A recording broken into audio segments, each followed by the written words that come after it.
Welcome to this seminar where we're looking at the nexus between forest and water.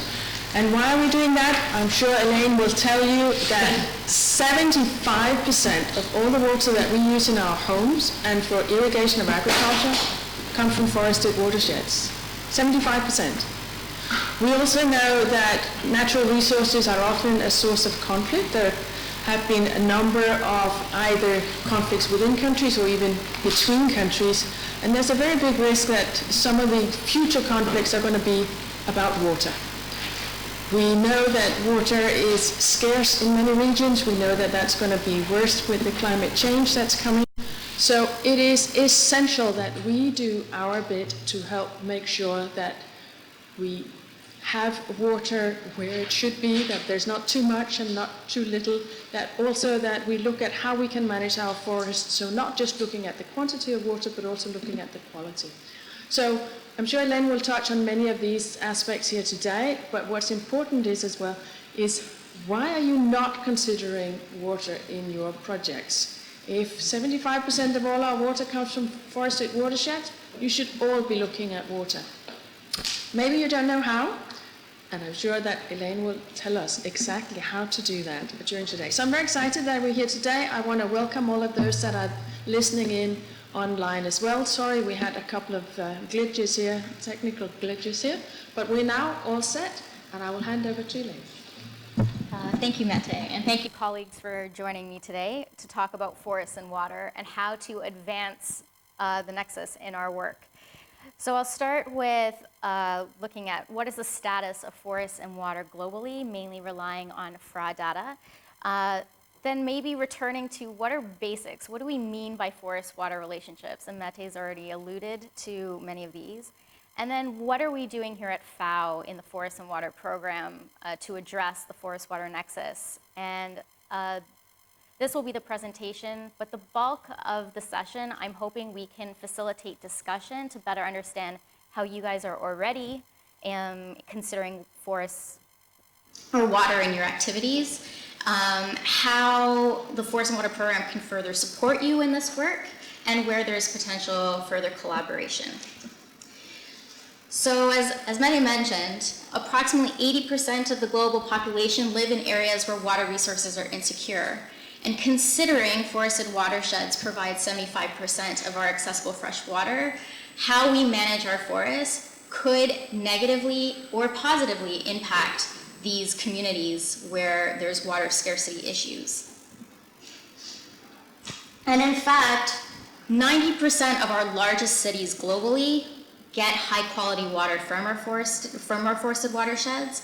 And it's been estimated that if we have better source water protection, including restoration and trees and agricultural land, that we will likely improve water quality for 1.7 billion people. And this costs less than $2 per person per year, and will likely be offset by the water treatment that's been saved. And despite the importance of forests for water, only 25% of the world's forests are managed with soil and or water conservation as a main objective.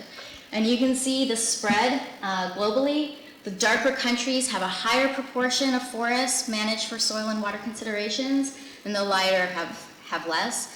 You can see in the regional spread, North America contributes to the bulk of this 25%. And this is not surprising considering even the US Forestry Service considers themselves the nation's largest water resource managers. What might interest or be surprising to some people is that Europe only has 12%. Now, for those who are very familiar with FRA, this is because most of forests in Europe are privately owned and are not necessarily accounted for in FRA data. So that shows the discrepancy. If you look at the spread by forest type, you'll see that since the 1990s, in general, there's been an upward trend for forests being managed with soil and water conservation. But in recent years, we are seeing a downward trend in subtropical and tropical forests, and this is closely related to deforestation in the area. Now, interestingly, there are actual countries that report on forests that are managed primarily for soil and water conservation. So for example, Japan, almost 40% of their forests are managed for clean water. A lot of these forests are in watersheds that supply the major urban centers in Japan, including Tokyo. Uzbekistan manages more than 80% of its forest for desertification control, which further suggests that there is a link between forests and water scarcity issues. Now, we always mention that forests and also water are cross-cutting resources that are important for all sustainable development goals. And in fact, there are two SDGs, 6 and 15, that specifically mention the link for forests and water. But the forest water topic is also relevant to other international frameworks, including the Aichi Targets on Biodiversity, the Sendai Framework for Disaster Risk Reduction, Ramsar, UNCCD, UNFCCC, and will become increasingly important as we move into the UN Decade for Ecosystem Restoration. Now, we recently conducted an analysis of the INDCs looking at forest water language and actually found that about 45% of INDCs make reference to the forest water nexus in some shape or form. How we conducted the analysis is we looked at specific keywords and then also looked at the context in which these words were referenced.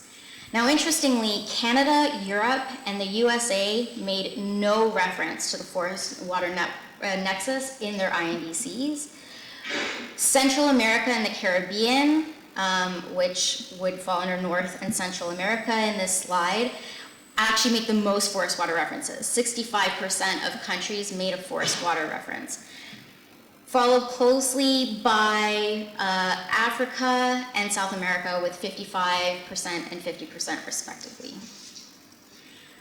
Now, this is giving a snapshot of the words that we looked at, but the most common words related to the forest water nexus that came up in the INDCs relate to integrated resource management or integrated water resource management and mangroves, because we did also look at specific ecosystem types within the INDCs. What's also interesting is that 34% of the INDCs talk about water ecosystem services from forests, as well as 27% mention integrated forest and water management. Now, of course, the INDCs are under review and will be there'll be a new iteration of the INDCs next year, where we hope to see what are the actual commitments of countries, particularly financially, to these initiatives. So now that we have a global picture, I'm going to take us back a step and look, what do we mean by forests and water? Now, I think most of us remember the hydrological or water cycle from school, so I've created, there's another graphic. But what's important to remember is that forests, while we say forests provide water, especially from forestry, we have to remember that forests also use water. And that whether our forests are net providers or net users of water is very context specific.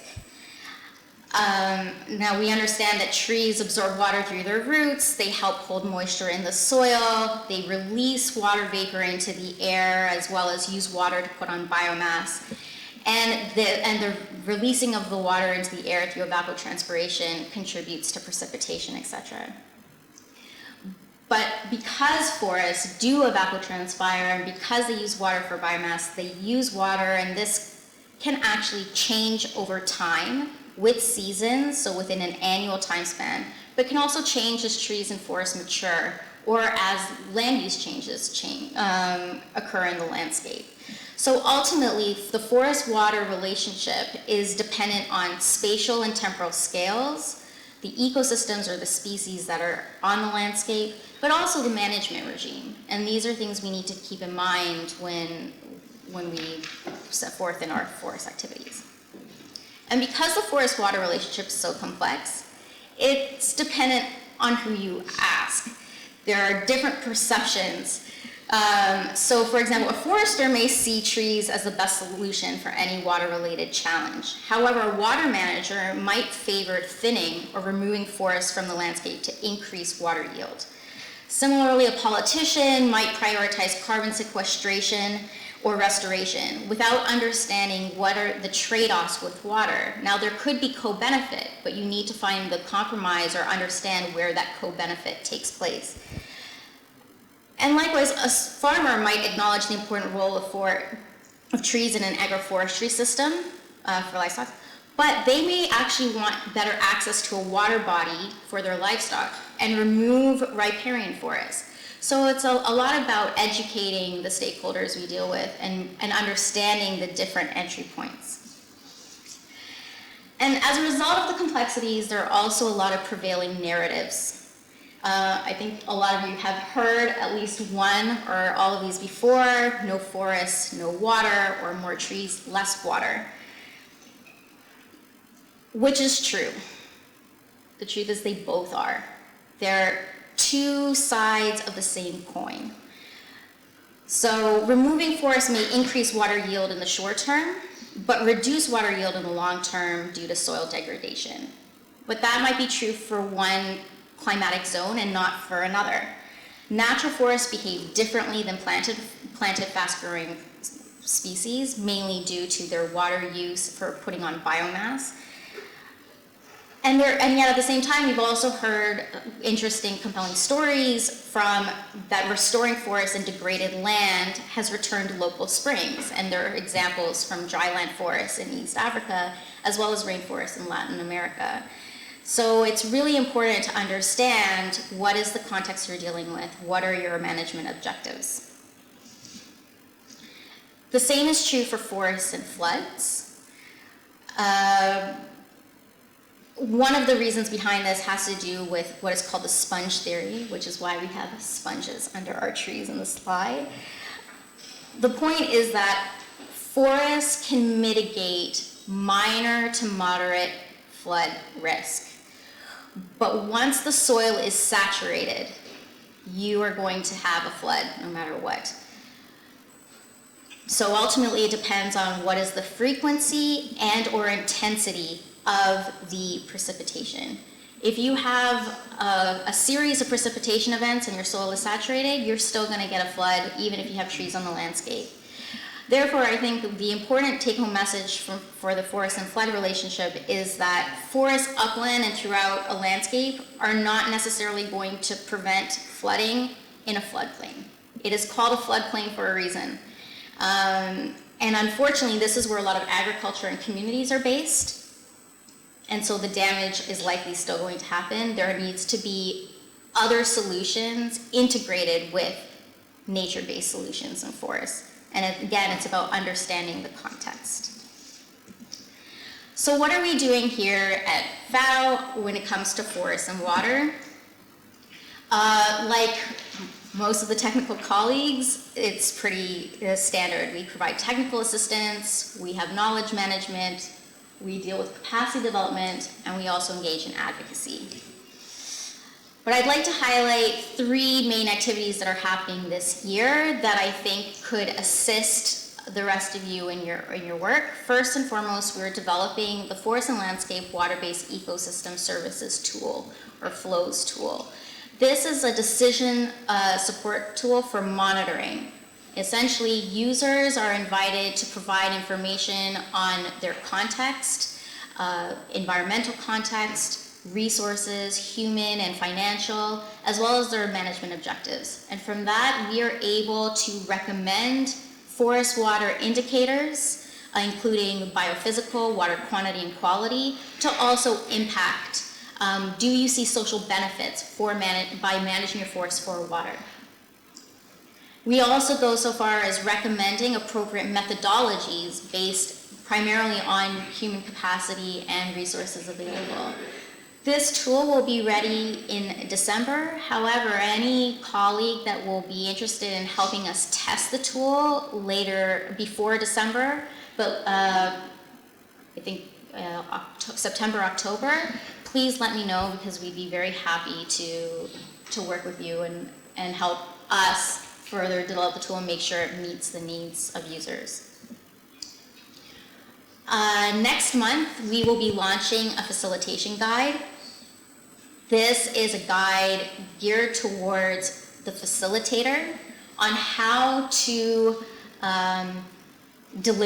facilitate a capacity development workshop, increasing the knowledge of stakeholders on forest and water.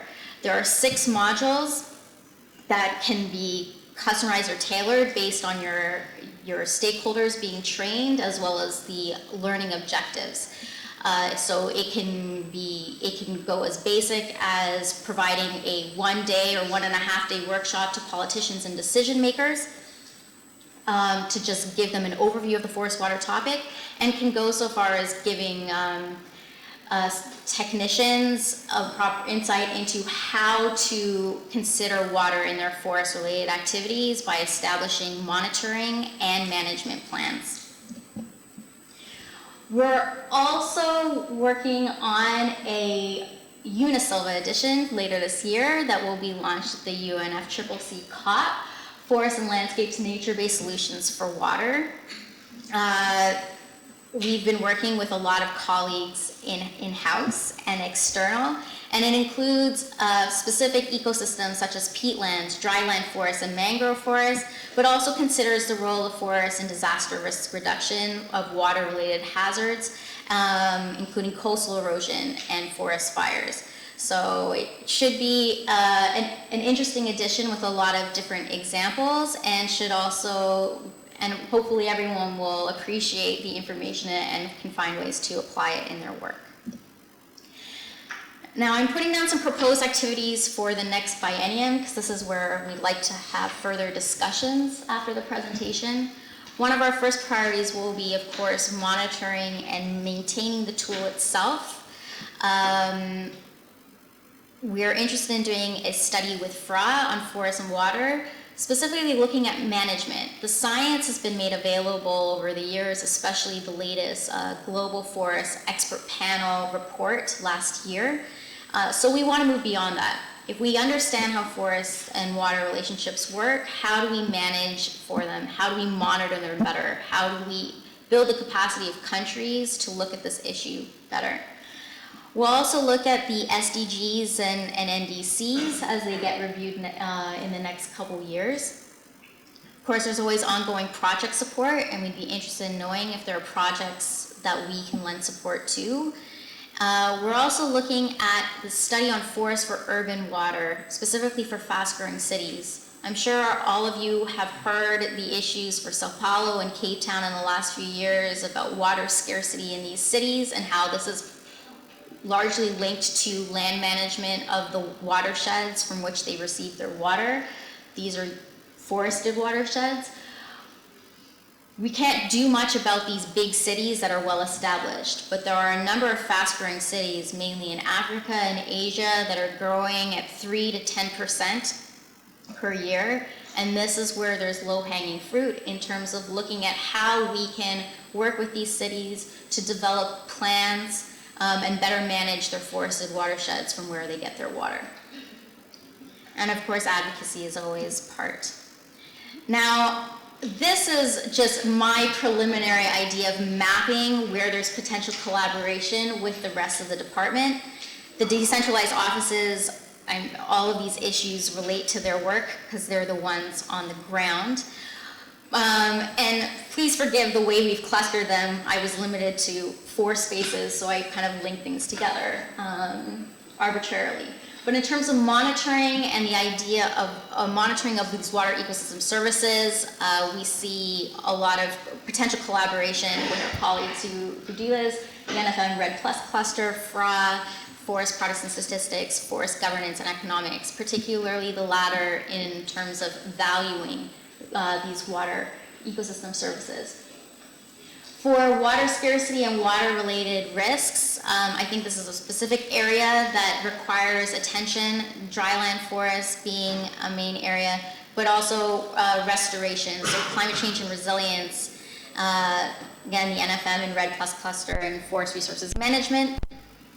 the idea of nature-based solutions and human well-being. At the end of the day, it is about how we can manage our forests better for people, for their benefit. Water definitely being one of those core benefits. Without water, you don't have life. So this is where I think we can find collaboration with the FFF and social forestry cluster, as well as forest resources management and some of colleagues.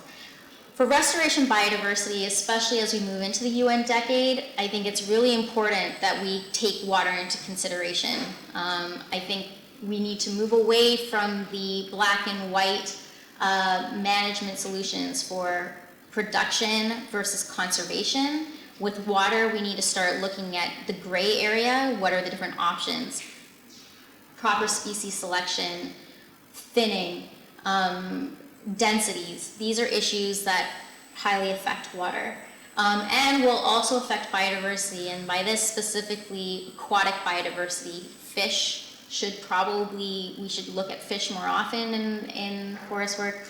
Coming from British Columbia, where we actually have very strong forestry policies related to fish. In fact, in the 1990s,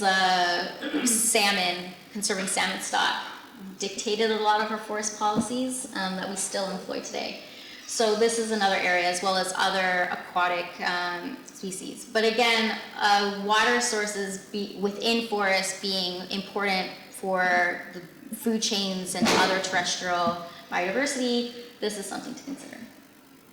So that is my presentation, and if I'm happy to take a few questions from colleagues, if we can keep it short, because I think what would be most interesting is spend time on, I think we can break out into two groups, and then I can facilitate with those online to understand where there's potential collaboration within our work.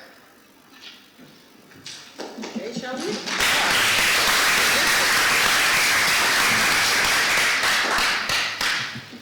Thank you, Elaine. Questions, comments to the presentation? You'll check what there is online? Yes. I want to hear something from this very awake audience before they fall asleep. Come on. Yes, Mette. Okay. Thank you, very nice. So from, let's say, an economics or finance perspective, I mean, I know this water has been also very much a service that has triggered some kind of payments, you know, for conservation, restoration, management. So I think it's a very natural area where, let's say, this water-forest nexus could be explored, you know, in terms of how can we finance maybe some of these forestry management activities which links also to local communities, et cetera, and the Forest and Farm Facility has done some work in the past on this compensation mechanism, especially related to forests and water. So I think it remains an area that is very interesting. Thank you. Thank you, Michael. Shall we take a couple more?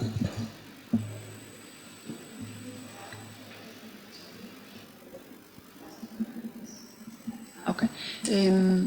Maybe I had a discussion with Elena before, and already we discussed different points related to how to address either forest for water or water for forest. For example, in the dryland areas, mainly if we look to the regions where the mist of the forest is less than, for example, in Near East, less than in Africa, and the people are not looking to the forest as that important, but it will be good part of advocacy and capacity building to different regions if we show the two coins. So, for example, in the Near East, they will be interested to show how how forest management can improve the water, while, for example, in other regions or countries, they'd be interested in the forest part. So I think this is very critical also to show the different coins.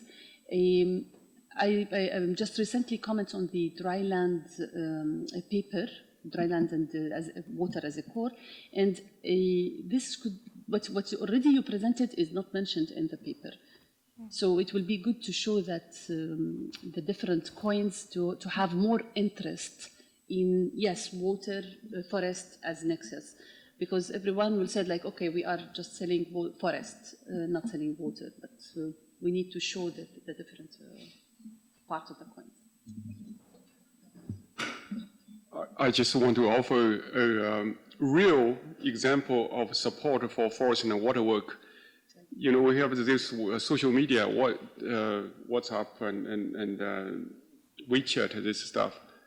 2 days ago, my colleague was visiting some kind of rivers, and because of afforestation with native species, the watershed rainfall increased from 400 millimeter to 600 millimeter. I request them to get all the, the time series data to me. So just the evidence to support the work. When I get older, I'm more and more interested in histories. 2,000 years ago, the northern plain of China, the rainfall was about 1,000 millimeters. Now it's about 700-ish. Because of agriculture, because of climate change. Now they increase the tree cover, and you see this small watershed, the rainfall comes back. So just a couple of thousand years of window of observations. I mean, this work is very, very important. Thank you. Anybody else? Do you have anything? Just also three quick points from my side. Indeed, I mean, I think that the relevance of forestry, and particularly in the drylands, it's very clear. And when you look at the SDG 15.3, just remember that from the, let's say, the 150 countries which recently adopted their targets on land degradation neutrality, 70% they put forestry and forestry issues as the #1 target. And I think that's in particular for the drylands, but also for others. So I think also on the political level, this is really being discussed. And from our perspective, now looking at the forest product and statistics, there are different entry points. One is already mentioned under the forest services. What is going on there? What are the schemes which can be, further enhanced and promoted? The second one is looking at some of the so-called dryland products and see there how, these products which are adapted to the situation can actually improve the livelihoods, and they may be considered as forest, outside forest, but they are these natural products which are relevant and which are under our non-wood forest product scheme. And then the whole, of course, wood fuel issues. And there's something when it comes to crisis, all this related to SP5 on the displacement camp, that is also in particular in drylands, in particular in areas of conflicts. You mentioned it. Now we can have a discussion if, what triggers the conflict, and does it lead to degradation? Does the degradation lead to conflict? But this is a big area of work where I think a lot is going on, and we from the forestry side can position ourselves very well, and we are definitely part of this to support you and to work together. Okay. I don't have any questions or comments yet from those online, but please type them in if you have them.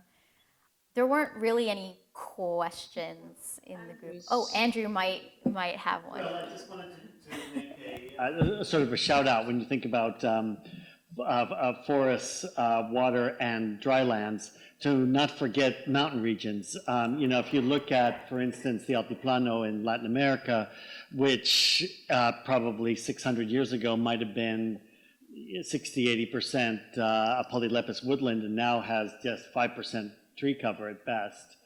And particularly thinking about glacial retreat. And actually there's also data from even the Tibetan Plateau that in the past there was far greater woody vegetation covering it than at present. And so this is something that often gets lost in the restoration debate, but as we think about these areas, which are quite important for lowland water, that actually those mountain areas have a differentially high importance in terms of restoration and thinking about what they might look like in the future. So, yeah, Andrew, I appreciate that the acknowledgement of mountains, not only because I sit in the Water and Mountains team, but also because I didn't mention this in the presentation, but there are actually 13 countries that manage 100% of their forests for soil and water conservation. And if you look at those countries, they are either mountain countries, small island nations or essentially deserts.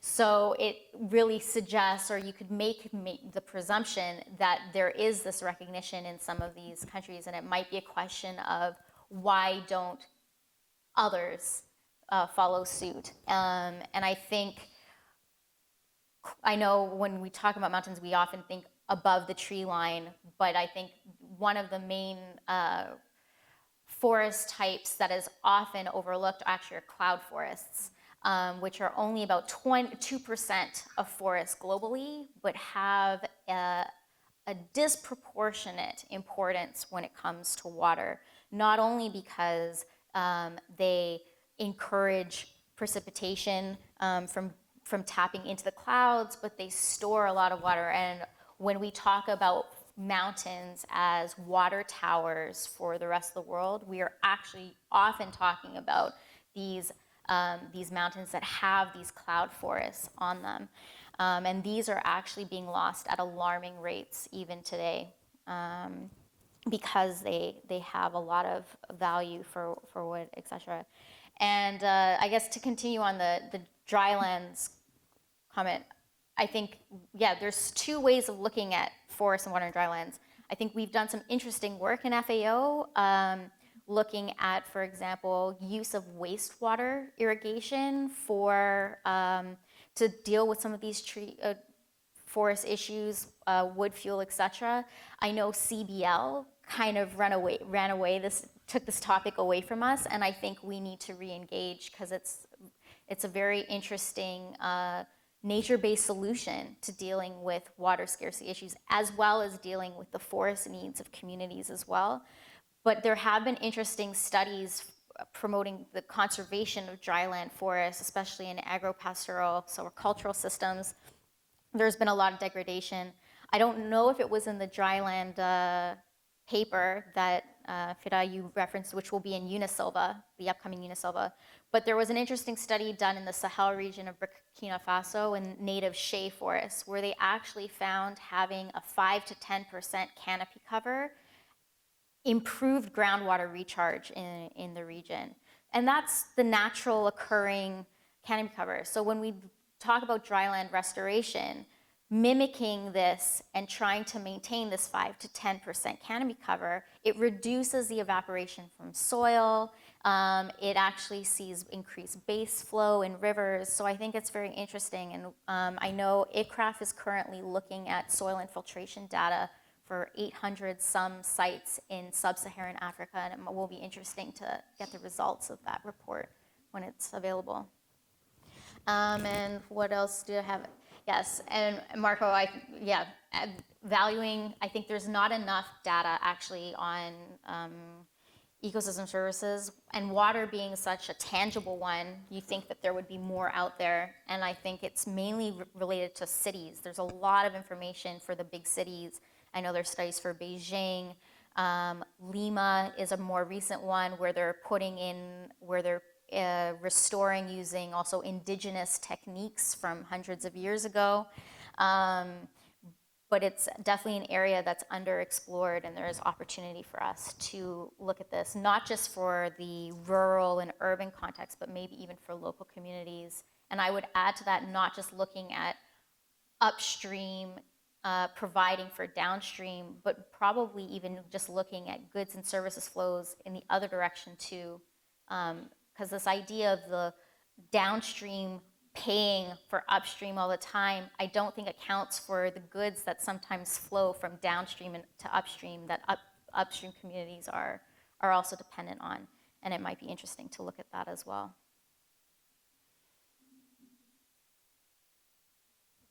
Maria? Okay, so this is a bit of maybe a question and a suggestion at the same time. In recent times, we've come across in two areas where we work on peatlands, in the Congo Basin and in Indonesia, and very interesting case in the ex-mega rise area. We saw a rainfall study, and that indicated that where all the peatsland forests have been cleared for palm or for the rice cultivation actually, and been so badly degraded. In the rainfall, there's a very clear boundaries in the rainfall map for the longer term, that it just rain kind of disappeared from these areas. And similar indication a little bit from the DRC that deforestation there seems to be reducing the rainfall in the vital Congo basin, which is vital for the water system of the whole region. And I haven't seen that much kind of this being discussed. Maybe the proof is still slim, but if it would be possible to study it and maybe do, if this is true, then do more advocacy around the topic, but it's because it's so worrying. I mean, it's incredibly alarming thing that the countries would definitely take more into account, and we should be taking this into account as well in these climatic changes.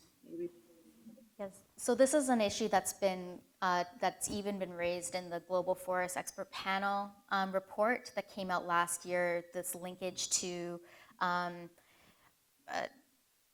transportation of water downwind and not just downstream. Indonesia, Congo Basin, Amazon are where most of the research is conducted, and I know C4 as well as some researchers in Sweden are leading the way in this topic.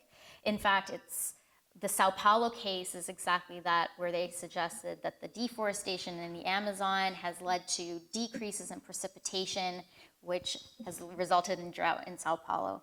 And it's definitely an interesting issue, especially because in most cases, I think it's only about 8% of evapotranspiration or water in the atmosphere falls back down locally. So to find out that restoration, or Dawei's example, restoration has increased water is very interesting. And my guess is I'd be interested in better understanding the context of that case study. But yes, in these rainforest areas, there's a lot more water recycling happening. Now, I think what is interesting about this particular topic is it looks at transboundary water from a very different perspective. And if anyone is familiar with transboundary water issues, you know how challenging this is. I mean, there's an entire council looking purely at the Mekong Basin. It's been operationalized for about 30 years, and we know how far it's gotten resolving issues. So looking at rainwater or precipitation, I think opens a potential political can of worms, but that doesn't mean we should shy away from the topic. I think we need to figure out how to address this issue, because if we are looking at mass deforestation in some of these key ecosystems, that will affect water availability downwind in terms of precipitation, particularly Congo Basin affecting, I believe, the Sahel region, which is already dry, then we do need to look at this at a continental or regional level. But we also need to figure out how to do that in a way that doesn't challenge countries and their autonomy to manage their resources. So it will be an interesting advocacy challenge for us. And yes, I mean, there's already some conflict actually regarding fog harvesting in the Near East and Northern Africa, actually, on a smaller scale. So this is a similar issue, and it will be interesting to explore further. I think on that note, because we've only got about half an hour left, I'd like to invite everyone to split into two groups. One group over here, one group over there, and I've asked Sarah and Vitor, who are on my team, to assist with a really short facilitated discussion to potentially further tease out how are you looking at forests and water in your work? What have been your main challenges so far? In fact, there we go. Here are the questions. What have potentially been the challenges impeding you from looking at this more closely? And how can the forest water support you do this work better? Where's potential future collaboration in the next biennium? We'll have a really short discussion, and then we'll come back together, present whatever comes out of it so it's on the record. And yeah, we'll conclude the session after that. And I will facilitate those online who, if they would like to participate in this conversation.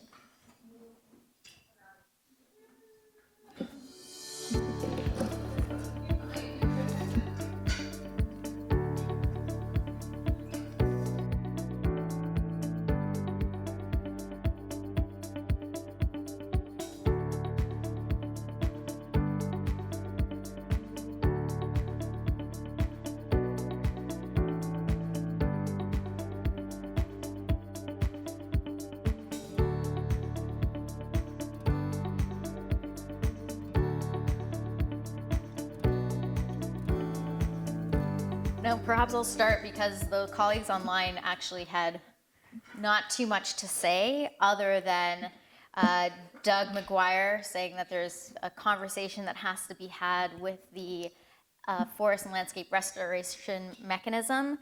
Unfortunately, he had to leave for another meeting, so we'll continue that conversation online. And that was about it. That, and I need to follow up with Sven to find out how ecosystem services are accounted for within products and statistics. And that was what came out of our discussions online. Maybe I'll ask Sarah to recap what came out of the group she facilitated. Okay, so we had a very good discussion. Some of the issues that we identified was the need for more capacity. So we were talking about the tool that they're creating and, for example, finding hydrologists or finding the capacity in-house. Another issue is how to value water, for example, and the economics of this ecosystem services. So how do you actually do it? Another gap that we identified was looking at water in supply chains. Basically, they are not necessarily looking at it or taking it into account at all, and maybe we should actually start looking into this. Then we also talked about finding the link between biodiversity, water, and forests. And there is need for good practices. So we know that water is part of the ecosystem, and we know that there is this interdependence, but we also know that there are these trade-offs. So it would be good to look at good practices in forest management on how to deal with water and how this would affect biodiversity. We also need to look at cases of how the water forest nexus could support governance structures. So, for example, nature-based solutions was put as an example, and yes, the issue of governance structures was also shown as an opportunity for support and collaboration. So we mentioned that the forest and water team could support the different teams in this issues gaps that were identified. And then we also went into other areas of support where, for example, the big project development. So, for example, looking at the major funds such as the GLF or GEF, they are really looking at economic analysis and valuation. So, for example, something that could be taken into account is the economic analysis and valuation of water, which again is not done, but it would give an added benefit to these projects and make them more important, and so this is something that we could support as well. We could also provide or help support guidelines to assess the sustainability of forest supply chains. Again, the area of water, we need to look into it, and we also touched on the topic of good practices in forestry and water. Then we talked about projects that take into account the forest and water nexus, and the peatlands team, they're developing a tool to monitor water in peatlands. This goes back to the issue of capacity. So it's a very they have found it very challenging, and there's also the impact programs on drylands, and they have 2 projects that are looking at transboundary water basins. So they are taking into account this nexus, and again, this is another area for collaboration. Marco mentioned that they are not necessarily dealing with water, but that they would like to start looking into this. Then we talked about wildlife management and how they don't necessarily take into consideration water, but that they would like to include it, and it's a challenge to include it. So basically, we could look at the link between water, wildlife, and community management. And we also talk about how the forest and water nexus goes beyond the watershed areas. So we are talking about a landscape component. again, opportunities for collaboration, all of these areas that I've talked about, they touch on opportunities for collaboration, but just to briefly summarize, it's important in terms of economics. We could create knowledge products that improve communities' resilience, or how taking into account the forest and water nexus could improve communities' resilience. We could also talk about advocacy in terms of the SDGs. We shouldn't forget to add people all the time. And in terms of communications, we should collaborate in spreading the right message and showing the two sides of the coin. So that's it. Thank you, Sarah. Sounds like you had a very interesting conversation in your group, and I'm glad to hear that looking at how to manage forests for water is of interest, because that's exactly what we're hoping to achieve with the FRA study. We are trying to collaborate with several teams, Forest Resource Management team, the Climate Change and Resilience team. So we want to look at how to address this issue and provide, as you said, guidelines. I also appreciate the recognition that the forest water nexus goes beyond the watershed. This has been a major message that I've been trying to push in the last 4 years I've been working in this area, because it can be at a very small scale, even down to an individual tree, but it can also be, and landscapes have different definitions, but it can also go well beyond watersheds. So we should definitely be looking at how to better support this landscape way of thinking. The other group, Vitor, do you want to present the outputs? So our discussion was also very interesting. There are some topics in common. And starting with the main issues and gaps that we found. One was about the interdisciplinarity among the teams, among the areas. It's something important. We should try to move forward in this situation. And also this approach in the landscape level, trying to account water and watershed versus landscape level. Understanding the PES for smallholders that Andrew came up with this. It's very important because we still don't have lots of knowledge in this topic. How to manage different types of forests. So sometimes how planted forest is quite easy, but if we think about different forest drylands, how to manage for production and for water. And the topic that you mentioned about forest rainfall, try to also, it's a gap of knowledge that we have nowadays, and try to get more evidence of watershed management and their impact on the water to have this information more clear. About the projects, they're very interesting discussion that we have. So on the social forest team, they account the water, but under the overall umbrella of their projects. And there was a question, should they be more specific in this and try to target more the water? But when their work also support the water and soil management, and when they deal with the land tenure questions, they're also trying to take into consideration the water security issues. So it was very interesting. In the statistic point of view, there is a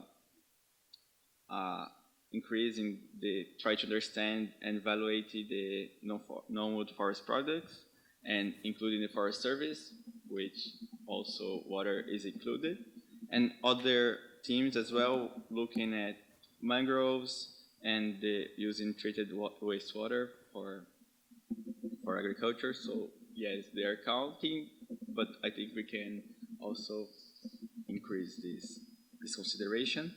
And regarding the support and opportunities for collaboration, so understanding the PIS and the successful stories, I think we could provide this support, and maybe with some case studies, I think would be interesting.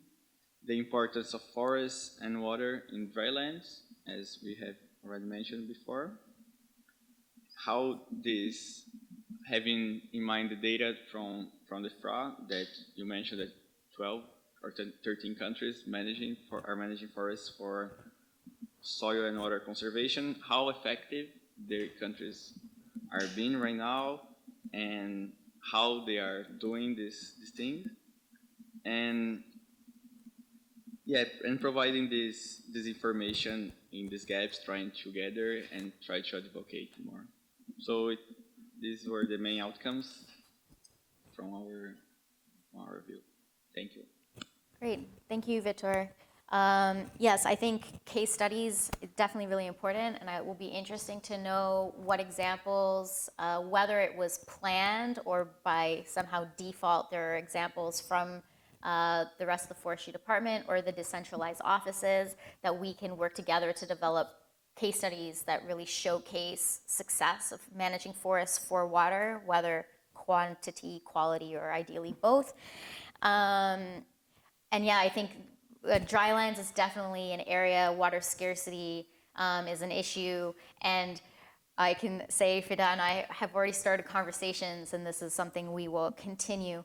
And hopefully it's something we can collaborate a little bit more with CBL. And I think what might be important is CBL tends to focus a lot on demand-oriented water management. So water users, especially in agriculture, irrigation, et cetera, might be important to have conversations with them in terms of how ecosystems that support agriculture, from even pollinators, et cetera, but expand that to include water might be an important conversation worth having, and seeing if they can find expertise to support us, especially because when we talk about PES, this is only one type of incentive for managing ecosystem services. There are other types of incentives. I know CBL has a program on incentives for ecosystem services, and it might be interesting to see if there are other types of incentive mechanisms out there that would be more supporting, because PES unfortunately has not been as successful as we had hoped it would be, and there might be other modalities for incentivizing managing forests for water. Was there anything else missing, or anything colleagues would like to add? Yeah, there were two things that were mentioned in our team that I think it's worth mentioning right now. It's 16 to 17 July, you have a drylands working group, and we were told that it doesn't include forest and water. It doesn't include water. And so this would be a great opportunity for us to bring up this forest and water thing, because, I mean, the biggest issue in drylands is water scarcity. So this might be a good chance, and maybe we can discuss later on how we can include that in your thing for 16, 17 July. And then also one other request that came up was, if we can have the table of contents of the Unisilva that's coming up and share with the TTLs so they know what studies are ongoing, so that they can suggest what other studies we could do. Yep, I mean, I would say the GFEP report is probably a better way, a better understanding in terms of where forest water science is at the moment, because the Unisilva really is just a snapshot under this idea of nature-based solutions, and also based on who we could find in a short period of time. There's a lot of limitations, but happy to share that table of contents as well as a link to the GFEP report, because I think the GFEP report is definitely gives a better idea of where researchers, et cetera, are working in this space more holistically. Yeah, on... Just to build on the working group, maybe because it's an annual meeting and just to push the rules, procedures for that meeting. But the second day we'll be working on coming 2 years work plan. So I think in this work plan also I can share the draft that's not yet cleared, where you can add, because COFA already identified the type of activities that the working group should be working on. But we can have some kinds of cooperation and linkages. And during the meeting, already it will be there in their working plan. Yeah. So I will be sharing it. Thank you. And I know that I've shared with you, I created a presentation on dryland forest and water. If there's any way that you can utilize aspects of that in the working group, that would be great. Otherwise, we can talk further about maybe how to inject this topic into the working group. because it was definitely a conversation that was started even with Nora, your predecessor, so it'd be good to continue that. And with that, we're actually on time, sort of. It's 1. Thank you to Elaine once again. It's fantastic.